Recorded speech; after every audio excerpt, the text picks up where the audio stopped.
Un appareil photo peut, ou non, répondre à vos normes. Alors, quelle est la meilleure approche pour acheter un nouvel appareil photo? Recherchez, bien sûr. Nous l'avons donc fait pour vous. Et pour vous aider, nous avons compilé les meilleurs appareils photo pour la photographie professionnelle, afin que vous puissiez trouver la meilleure option qui réponde à vos besoins. L'EOS R, bien qu'équipé d'un capteur de 30,3 mégapixels, offre une série de caractéristiques restreintes et des choix ergonomiques tactiles discutables. La poignée est confortable et bien creusée, alors qu'elle laisse suffisamment d'espace entre elle et l'objectif. La différence principale entre l'EOS R6 et l'EOS R5 se situe sur l'épaule droite. Le premier bénéficie d'un barillet de sélection des modes photo, tandis que le second jouit d'un écran de contrôle des paramètres. Du côté de la connectivité, des prises synchro flash, micro et casque sont disponibles aux côtés d'un port micro HDMI type D. Le Wi-Fi 5 i3E802.11a/BGNAC est aussi de la partie en compagnie du Bluetooth 4.2.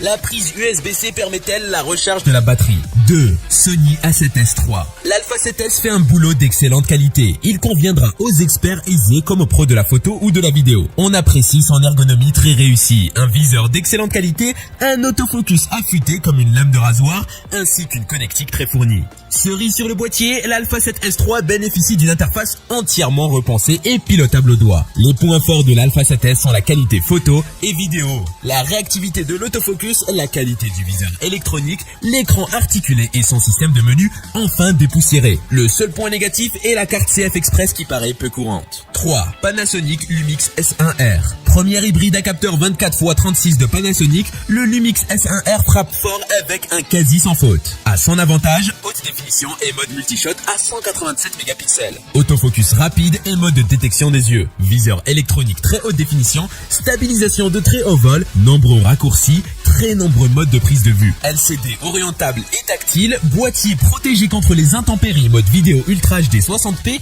Ainsi, les principales fonctions de l'appareil sont clairement identifiées sur le boîtier et par conséquent rapidement accessibles. Si nous n'avons relevé aucune défaillance, son boîtier encombrant et anguleux, son poids élevé, visée moyenne en basse lumière, faible autonomie de la batterie et son design assez froid s'avère tout de même un peu décevant. 4. Nikon Z7 II. Pendant haute définition des hybrides 24x36 de Nikon, le Z7 II hérite comme le Z6 II d'un second lecteur de cartes au format SD cette fois, d'un second processeur X-Speed entièrement voué à l'autofocus, d'une nouvelle batterie plus endurante, des améliorations notables face à son prédécesseur qui font du Z7 II un boîtier performant et plus accessible que le nouveau Z9. Un prix plus accessible mais aussi une excellente capacité et une qualité d'image qui n'a rien à envier au fer de lance de la marque.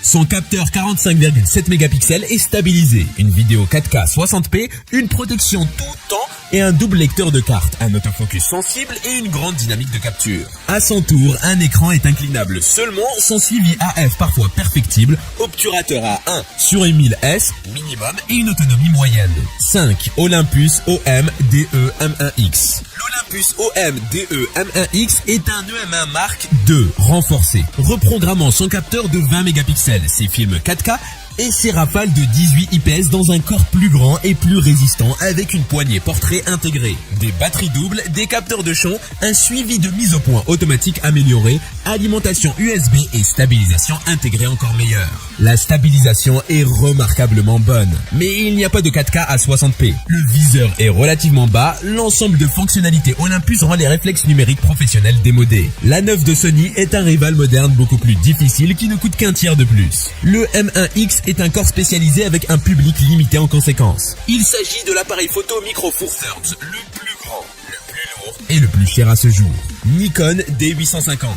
Le réflexe plein format Nikon D850 est une excellente mise à jour de son illustre prédécesseur, le D810. Un appareil pour professionnels offrant des performances de très haut niveau en toutes circonstances et qui gagne un certain nombre de fonctionnalités jusqu'alors manquantes. Il offre une excellente qualité d'image, niveau de bruit acceptable jusqu'à 12800 ISO, grande possibilité de recadrage, excellente balance des blancs automatique, très bon autofocus, rafale à 7 VPS voire 9, focus picking et sticking enfin disponible. 4K 30p sans recadrage, écran tactile et orientable, boîtier tropicalisé, bonne prise en main, ergonomie améliorée, très bon viseur optique, autonomie convenable. Or, il a un capteur non stabilisé, pas de flash intégré, menu un peu confus, Wi-Fi limité, pas de GPS, toujours pas de port USB-C, pas de format 16/9 et un micro intégré moyen. 7. Leica M10R.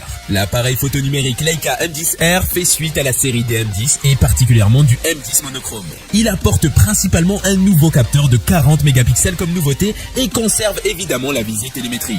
Le M10R est annoncé avec un bruit de déclenchement réduit. La sensibilité atteindra les 50 000 ISO. Parmi les autres caractéristiques, on peut noter une mémoire tampon capable d'encaisser une quarantaine d'images en rafale. Rafale qui atteint les 5 IPS dans le mode le plus rapide. La vitesse maximale est disponible pour l'obturation atteint. Elle est 1/1400S. Le Wi-Fi est aussi disponible pour connecter l'appareil à l'application mobile Leica Photo. À son prix, nous regrettons toujours l'absence de certaines fonctionnalités technologiques, mais c'est ainsi que fonctionne Leica depuis toujours. 8. Sony A7R IV. Le Sony A7R IV est l'appareil photo sans miroir plein format haute résolution de 4e génération de Sony. Construit autour d'un capteur BSI CMOS qui produit des images de 60,2 MP. Par rapport aux générations précédentes, il promet une qualité de construction plus robuste, des contrôles raffinés, la dernière implémentation de mise au point automatique de l'entreprise et plus encore. Malgré sa haute résolution, il peut filmer jusqu'à 10 images par seconde avec une mise au point automatique complète et filmer des vidéos 4K, soit sur toute la largeur de son capteur, soit à partir d'un recadrage APS-C Super 35. Il bénéficie également d'un mode haute résolution à 16 prises de vue qui peut être utilisé pour générer des images 240 mégapixels de scène statique. 9. Blackmagic Pocket Cinema Camera 6K Pro. La Pocket Cinema Camera 6K Pro est dotée de filtres ND, d'un écran orientable haute luminosité, de nouvelles options d'alimentation, d'un viseur optionnel, un ensemble de nouveautés qui rend cette caméra très intéressante, notamment au regard de son tarif pour un usage fiction, pub ou corporate. Une ergonomie plus adaptée aux grandes mains qu'aux petites. La caméra dispose d'un système de ventilation qui lui permet de ne pas être limitée en durée d'enregistrement. Côté batterie, Blackmagic a apporté plusieurs améliorations. Le grip en plastique est d'un aspect extérieur plutôt robuste, fait d'un matériau similaire à la caméra. Son écran est non articulé, mais à son prix, on lui pardonne volontiers de ne pas savoir tout faire. Son rapport performance-prix reste très bon, si la durabilité est au rendez-vous. 10. Fujifilm X-T4. Le Fujifilm X-T4 est le premier XT et aujourd'hui encore le seul à s'équiper d'un système de stabilisation de capteurs. Il conserve à son avantage une fabrication tout temps et une ergonomie par molette qui a fait la signature de Fujifilm. Un écran totalement orientable rafale jusqu'à 30 images par seconde avec recadrage. Obturation électronique à 1/32000S et joint d'étanchéité. Sauf qu'il n'a pas de prise jack pour micro, pas de flash intégré, ni d'unité livrée en standard. Pas de mode pixel shift, joystick un peu étroit, menu chargé et recadrage en 4K 60p. Malgré cela, ce nouveau Fujifilm X-T4 est tout proche de la perfection. Côté tarif, on est sur le même prix que l'Olympus, qui lui dispose d'un plus petit capteur et ne filme pas en 4K 60 images par seconde.